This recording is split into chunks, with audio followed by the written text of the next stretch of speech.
जिस तरह की स्थिति भारत में बनी हुई है, खासतौर से राजस्थान के व्यापारियों को काफ़ी घाटा लगी है उसमें।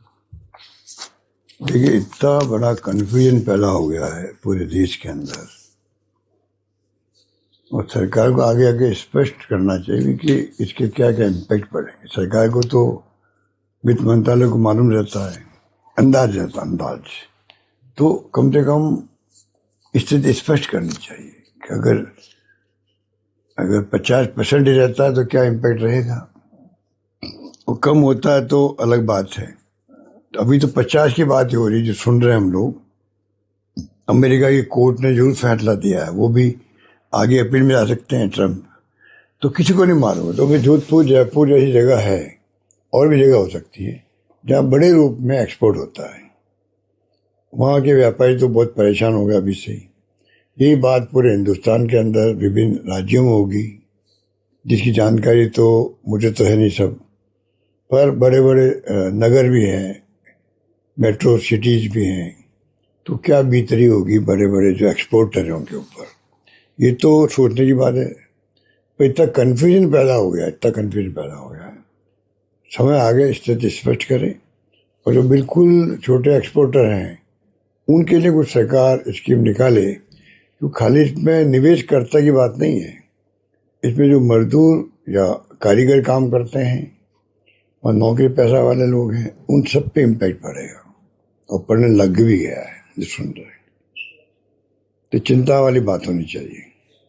एक सर, ऐसा ही भर्ती को लेकर कोर्ट ने रद्द तो कर दिया है, लेकिन अब क्रेडिट लेने में सब लोग लगे हुए हैं। हम बात करें बीजेपी की या हनुमान बेनीवाल जी की, किरोड़ी लाल मीणा जी की।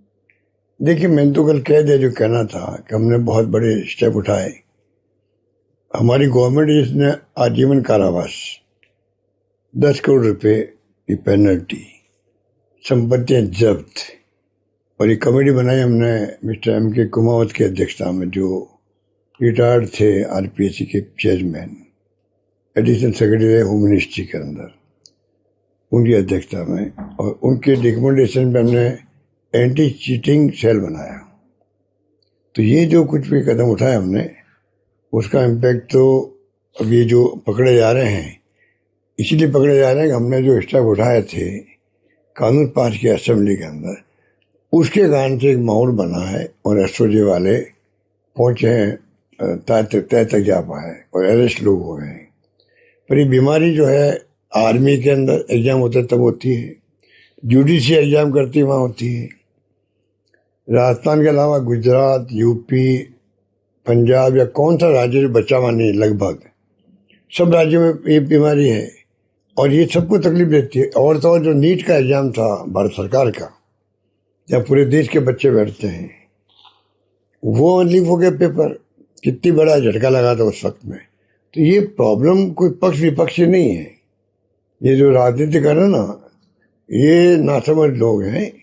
इसमें जैसे हमने कदम उठाए थे, उनको सपोर्ट करना चाहिए और आगे बढ़ना चाहिए, हम साथ देगा उनका। लेकिन सर, एक कन्वर्सेशन दोनों के बीच में हुई, किरोड़ी लाल मीणा और हनुमान बेनीवाल, पैसों को लेन देन की भी बात है काफी। अब ये तो उनको पूछना कभी आप, वो 200 करोड़ रुपए कहाँ चले गए। 200 करोड़ रुपए उनको दिए भी थे, और वो 5 साल तक हमारा विरोध भी करते गए। तो ये जो खबरें आती है दोनों की, इस पर अब मैं क्या कमेंट करूं। कल उनके बाप पर आपस में वापस प्यार मोहब्बत भी हो गया है, तो मेरा कोई कमेंट उसके ऊपर नहीं है। सर, एक जो बिहार में स्थिति चल रही है, खासतौर से वोट चोरी को लेकर एक रैली सी और जन जागृति सी चल रही है। देखिए, जो पब्लिक वहाँ आई है ना सड़कों पर और मीटिंगों में, वो तो एक्स्ट्रा ऑर्डिनरी आई है। तो पूरे देश में मैसेज तो गया है, क्योंकि कई लोगों के वोट नई बात नहीं है, ये पुरानी बात भी है, कई अरसे से हो रहा है, और लोग मारे मारे फिरते हैं वोट देने के लिए। कई बार तो ऐसी स्थिति होती है, उनको पता ही नहीं नाम कट गया हमारा, जैसा अभी SIR में हुआ ना बिहार के अंदर। अब वो किसी को, कई लोग, लाखों लोग मालूम नहीं होगा मेरा नाम कट गया। जब वोट का दिन होगा तब मालूम रही क्या हो गया। तो राहुल गांधी जी को धन्यवाद देना चाहिए, सरकार को भी, इलेक्शन कमीशन को, बजाय इसके कोई एफिडेविट मांगे।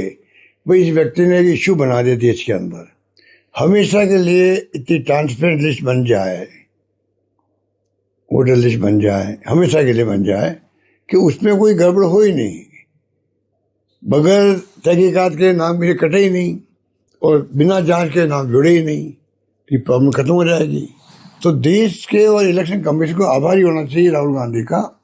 इस व्यक्ति ने, नौजवान ने 6 महीने मेहनत करके और एक एक्सपोज किया हुआ कि देखो ऐसी गलती होती है। अब ये तो कहा नहीं किसने गलती करी है, इलेक्शन कमीशन खुद ही आ बैल मुझे मार वाली बात कर रहा है,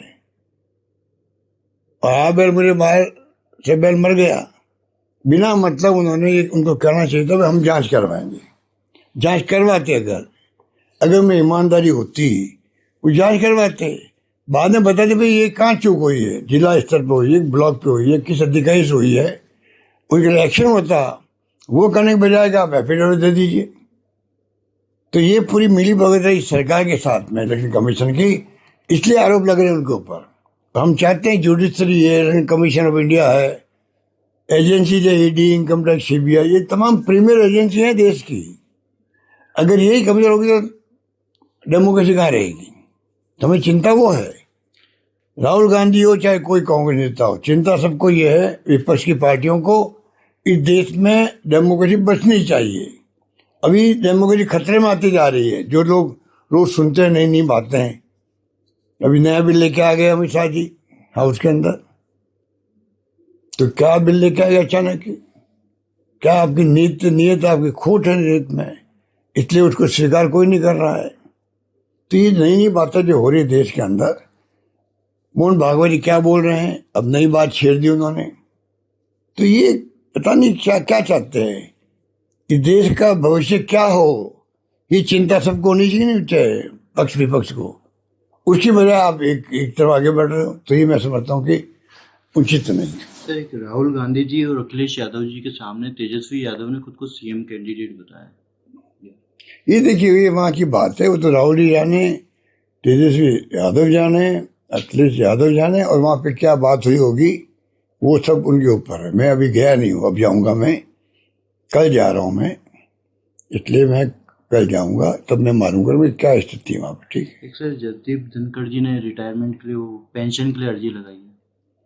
ये तो रूटीन की बात है, ये तो रूटीन की बात, क्योंकि वो उपराष्ट्रपति थे इसलिए एप्लीकेशन से लाइमलाइट में आ गई, बाकी तो मैंने भी लगाई थी। ये तो हम सब लगाते हैं, वही पेंशन हमें मिलनी चाहिए, तो इसमें कोई बहुत बड़ी बात नहीं है।